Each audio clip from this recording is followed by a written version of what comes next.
Praise the Lord, praise the Lord. Let the earth hear his voice. Praise the Lord, praise the Lord. Let the people rejoice. Who come to the Father through Jesus the Son, and give him the glory. Great things he has done. Great things he has taught us. Great things he has done. And great our rejoicing through Jesus the Son. But pure and higher and greater will be our wonder, our transport, when Jesus we sing. Bwana Yesu asifiwe. Amen. Tunaanza ibada yetu siku ya leo kwa kuimba wimbo katika Golden Bells number 36. To God be the glory. 1, 2, start. To God be the glory, great things he has done. So now he gave us his Son, who yielded his life and atonement for sin, and opened the gate that all may go in. Praise the Lord, praise the Lord. Hear his voice. Praise the Lord, praise the Lord. Let the people rejoice. Who come to the Father through Jesus the Son, and give him the glory. Great things he has done. Oh, perfect redemption, the purchase of blood. To every believer, the promise of God, the valleys of Edda, who truly believes that moment from Jesus, a pardon received. Praise the Lord, praise the Lord. Let the earth hear his voice. Praise the Lord, praise the Lord. Let the people rejoice. Who come to the Father through Jesus the Son, and give him the glory. Great things he has done. Tupelekwe mbele ya Mwenyezi Mungu kwa njia maombi na Eronda Miringu. Praise God. Let us believe and pray. Father, we come before you this morning with thanksgiving to praise you and to worship you, to honor you, you the greatest and maker of heaven and the earth and the heavens bow before you, so we give you glory and honor. O Lord, how we pray that you may forgive us our sins, the sins that we may have committed through omission or commission, or even by thinking and wandering around. Lord, we give all the glory to you because you are a King of kings and Lord of lords. And that's why we come before you this morning to give thanks for the great things you have done for us. As we have sung, Lord, we want to give the glory and honor to you for everything, for the things you have given us good health, and those who are not feeling well, Lord, how we pray that your healing hand be upon them. The doctors may offer medicine, the counselors may give counseling, but the healer is you, O Lord. So have mercy on us as a nation, King of glory. We repent the sins of our nation, our leaders, our followers, and even all those that live in the world, Lord. Is a high time now to reckon and remember that you are the creator of heaven and earth, and the heavens bows before you. So who are we, Lord, not to bow before you, O King of glory? So we come with the humble hearts, with the love for you and your greatness, O Lord. that now this time round, as we celebrate the death of Jesus Christ and his rising from the dead, Lord, we have faith and we are strengthened by the fact that he has risen and he is in the right hand of your throne, O King of glory. It is through that blood, Lord, that we believe and trust that all the issues that we have, each individually, that we bring them before you because you have cleansed us through the blood of Jesus Christ. And it is through that blood, Lord, that we seek protection from the disease of coronavirus, King of glory, that we trust in you. As David said, him he will trust in you, O King of glory. And even us, Lord, we want the whole nation to recognize that you are the Lord and you are the maker of heaven and earth, and everything that even we have all belongs to you. We are only servants or people who are tendering to them, O King of glory. You have given us only custody. So, King of glory, as we come before you to worship you with all the congregation wherever they are, O Lord, may you bless them. May you fulfill their needs according to each person's needs, O Lord. May you meet each person at the point of their needs. And as we go before you in the word, O Lord, may you bless the Reverend Imwala as he talk to your people and give them hope that comes from you, O Lord. Speak through him, speak your scriptures, which are always life and give life in eternity. And most importantly, Lord, may we find that life without end. For we pray this, believing and trusting in Jesus' name, our Lord and our Savior. Amen. Let's Our lay Father who is art in heaven, hallowed be thy name, thy kingdom come, thy will be done on earth as it is in heaven. Give us this day our daily bread, and forgive us our trespasses, as we forgive those who trespass against us. Lead us not in temptation, but deliver us from evil. For thy is the kingdom, the power, and the glory, forever and ever. Amen. Amen. Bwana Yesu asifiwe. From there now we will have our texts read by Eronda Gitonga and Eronda Lea. The first one will come from the book of Mark chapter 16, verse 1 to 8. And then the second one will be from the book of Matthew chapter 27, verse 62 to 66. Tusomewe. Okay, we read from Mark chapter 16, verse 1 to 8. After the Sabbath was over, Mary Magdalene, Mary the mother of James, and Salome bought spices to go and anoint the body of Jesus. Very early on Sunday morning, at sunrise, they went to the tomb. On the way, they said to one another, "Who will roll away the stone for us from the entrance of the tomb?" It was a very large stone.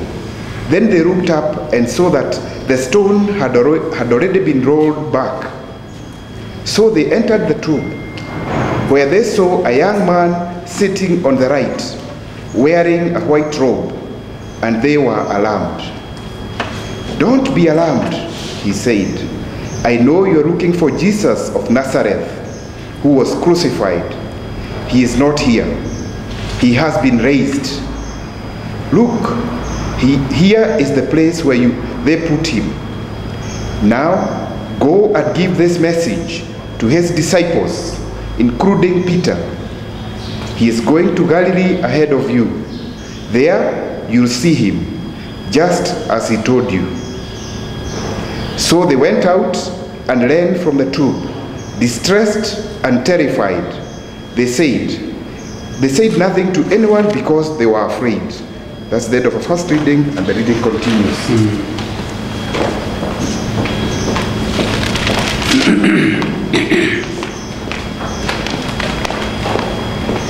Our second reading comes from the book of Matthew 27, 62 to 66. And together we read. The topic is the guard at the tomb. The next day, which was a Sabbath, the chief priest and the Pharisees met with Pilate and said, "Sir, we remember that while that liar was still alive, he said, 'I'll be raised to life 3 days later.' Give orders then for this tomb to be carefully guarded until the third day, so that his disciples will not be able to go and steal the body. And then tell the people that he was raised from death. This last lie would be even worse than the first one. Take guard, Pilate told them. Go and make the tomb as secure as you can. So they left and made the tomb secure by putting a seal on the stone and leaving the guard on watch. That's the word of God. Thank you.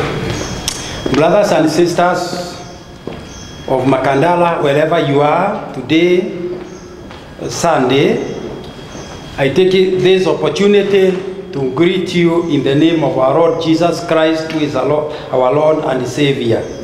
Bwana Yesu asifiwe. Amen. I'm fine and blessed this morning, and I believe you are also fine wherever you are. Before going to the word that has been read to us, there are a few things that I would like to highlight.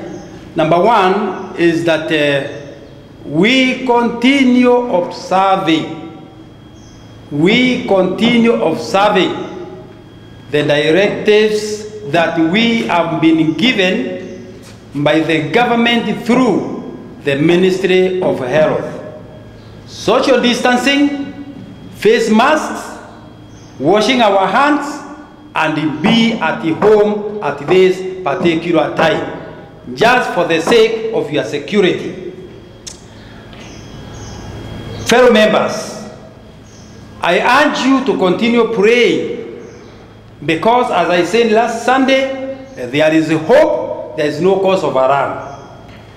To the parents, it is important to continue taking care of your children, because as I said, they are not on holiday, but they are at home with you for a reason.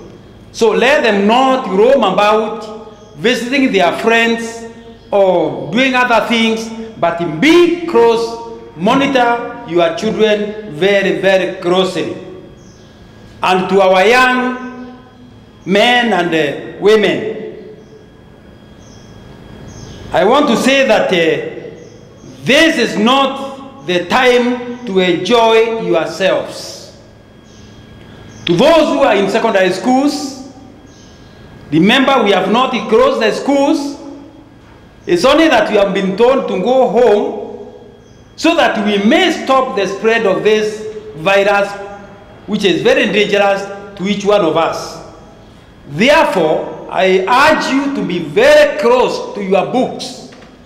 Be friends to your books. Masomo haijakoma, masomo inaendelea. Bury your hands in books, because when the schools will be opened, when the colleges will be opened, life will be as usual. Having said that, I want to say that from Sunday to tomorrow Monday, last Sunday to tomorrow Monday, there are events that took place which are very, very important, and they mark the climax of Christianity. Because from Sunday, Christians continue to remember the events that led to the death of our Savior Jesus Christ through crucifixion, and finally tomorrow Monday, resurrection. Now, Palm Sunday, we see Jesus humbling himself, entering into Jerusalem on a donkey. Humbling himself. He did not enter Jerusalem on an horse.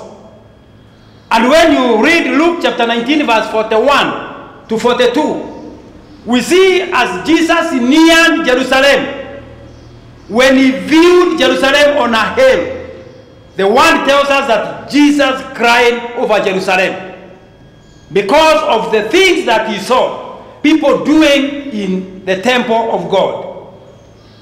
Number two, Thursday is very important, because it is on Thursday that Jesus had the Last Supper with his disciples.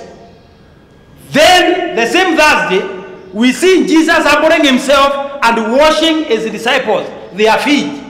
Humility. Then came Friday. Friday is very important because we normally say it's a good Friday. It is to us Christians that it's a good Friday, but to Jesus it was a bad Friday because it was a day of mourning, it was a day of no hope, it was a day of total loss. To the disciples, they had no hope, they had no future because they had left their professions and now their leader is dead. So they had no hope. But brothers and sisters, I want to say this: without Jesus' suffering, number one, without Jesus suffering, without Jesus dying, without Jesus resurrecting, Christianity would be a dead movement. Therefore, the suffering of Jesus Christ, the death of Jesus Christ, and resurrection is very important. Now, when we look at the death of Jesus Christ, it has 7 very important issues for us Christians to continue remembering. Number one, Jesus suffered on the cross and he died. Negeda ithuĩ tũgie na mũtũrĩre wĩna bata na wĩna kĩrĩgĩrĩro. Mwathani agocwo. Number 2, Jesus suffered or he gave himself eheanirwo ũguo on our behalf. Kwa sababu ni sisi tungekufa, lakini yeye mwenyewe akajitolea afe kwa ajili ya dhambi zetu, ndio sisi wenyewe tuwe warithi wa ufalme wa mbinguni. Number 3, Jesus himself abandoned himself, he abandoned care, so that we Christians, we may be uplifted. He abandoned himself for us to be uplifted. Number 4, Jesus was ashamed. Aliaibika, akaibika. Nigetha ithuĩ twehererio gĩconoko. Kwa hivyo yeye mwenyewe akaibika ndio sisi tusiwe watu wa kuaibika mwishowe. Then number 5, Jesus himself was a son of God and he was God himself. But then we see him being very poor. Athenire nigetha ithuĩ tũtuĩke a gũtonga. Finally, tũtuĩke andũ a gũtonga. Number 6, this is very important. We are under threat of coronavirus, and this is not a joke. Jesu akuire mutharaba-ini nigetha akue mĩrimũ ĩrĩa ĩtũthĩnagia amĩtware mutharaba-ini. Mwathani agocwo. Therefore, even this corona, Jesus has taken it on the cross.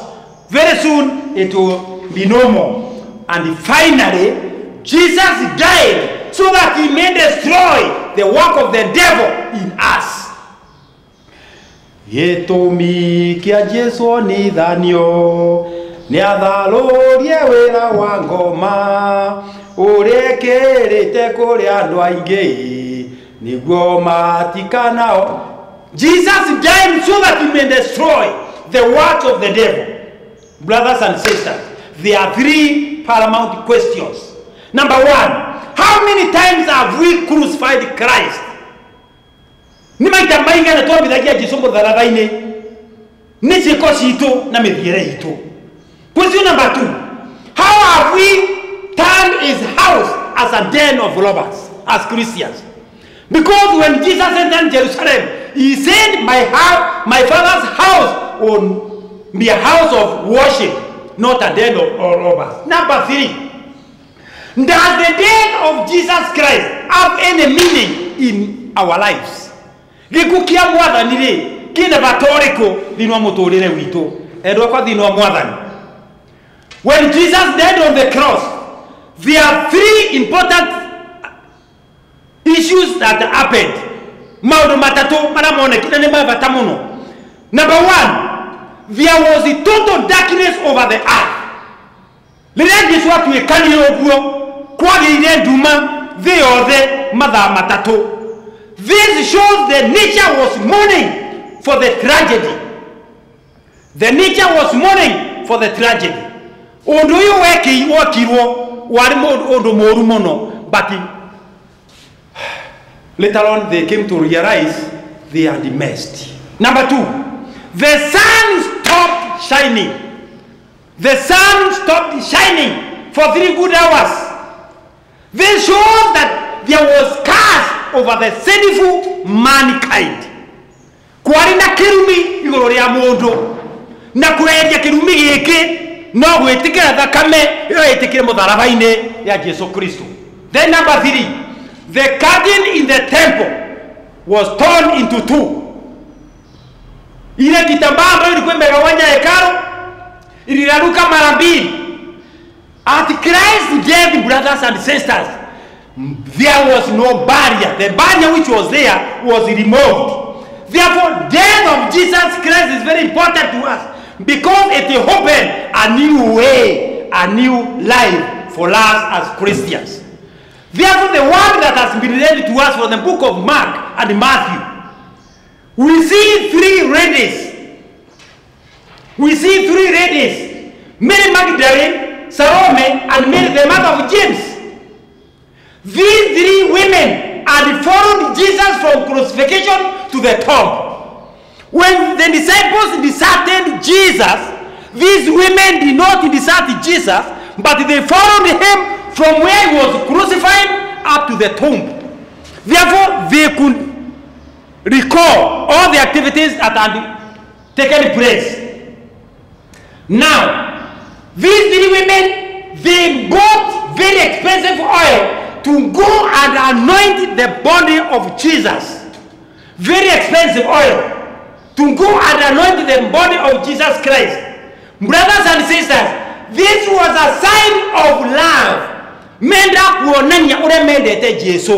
Number 1, it was a sign of love. Number 2, it proves that these ladies never believed in the resurrection of Jesus Christ. Matiet metiketiru ni akua na ni oguo. Undurio ni akirere. These women set out very early in the morning with their oil so that they may go and anoint the body of Jesus. But on the way, they had a question that was disturbing their minds. Because they saw what had happened. A big stone was brought and blocked the entrance of the tomb. And because they were ladies, they were not sure whether they would be able to remove this stone. So the question was, who would roll the stone for us? So when they went to the tomb, they found that the stone had already been rolled away. Brothers and sisters, there are many stones in our lives.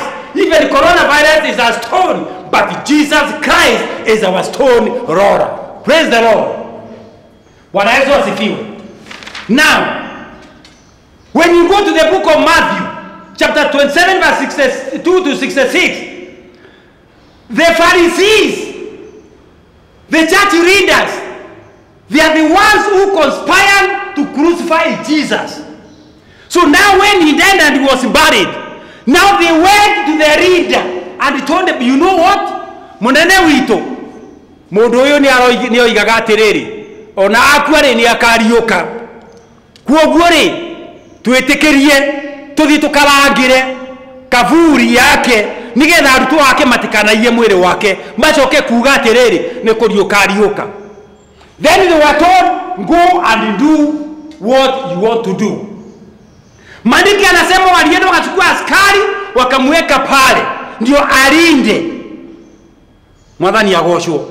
They are the same people who had put the stone and put a tar around the stone so that if anybody interferes with the stone, they would know it is not resurrection but somebody did something. Brothers and sisters, this is what I want to say. These people were doing the impossible because they wanted to prevent Jesus from coming from the tomb, but they were not able. I want to say this: the Jesus, the Lord that we are following, is an all-powerful God, the mover, and he who can move, and he himself cannot be moved. We are serving a powerful God who is able to do mighty and great things in our lives. We are under threat, but I want to assure you, all is well, because we have a stone roller who is Jesus Christ. Let's pray. Mwenyezi Mungu, katika jina la Yesu Kristo, tunasema ni asante kwa kutuhakikishia kwamba mambo yote ni swali, ya kwamba shida ambazo tuko nazo we mwenyewe Mungu uko na utatumalizia. Kwa wakati huu Mwenyezi Mungu nataka kuomba kwa sababu ya watoto wetu. Watoto ambao wangekuwa shuleni wakisoma, lakini wakati wako manyumbani. Wazazi wako na shida kubwa sana kueleza watoto ni kwa nini hawaendi kanisani, ni kwa nini hawaendi mashuleni. But Lord, you are there to explain to them. Kana wao Mwenyezi Mungu waongoze na uendelee kuwakinga. Na kwa sababu wewe ndiye baba yao, wewe ndiye Mungu wao, tunaamini ya kwamba mambo yote yatakuwa swali. Ngai woto ragatene na tene. Tui moko-ini maku. Thiĩ mbere gũtũgitĩra, no thiĩ mbere kũrũgama na ithuĩ. Even at this particular time when the businesses have come down, when other people will be singing the song of poor economy, we as believers, as Christians, we want to sing a new song that all is well with you. Tuigue Ngai no tuke maundu mega na nĩ thĩinĩ wa Kristo Jesu mathĩni tũtwahoya. Brothers and sisters, may the peace of God be with you wherever you are. Amani ya Mwenyezi Mungu iwe nanyi, iendelee kuhifadhi mioyo yenu katika kumjua na kumpenda. Nazo baraka za Mwenyezi Mungu Baba na Mwana ziwe nanyi sasa na hata milele. Amen, amen, amen. God bless you. Continue praying, continue reading the word of God, continue serving your Lord. Amen.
Say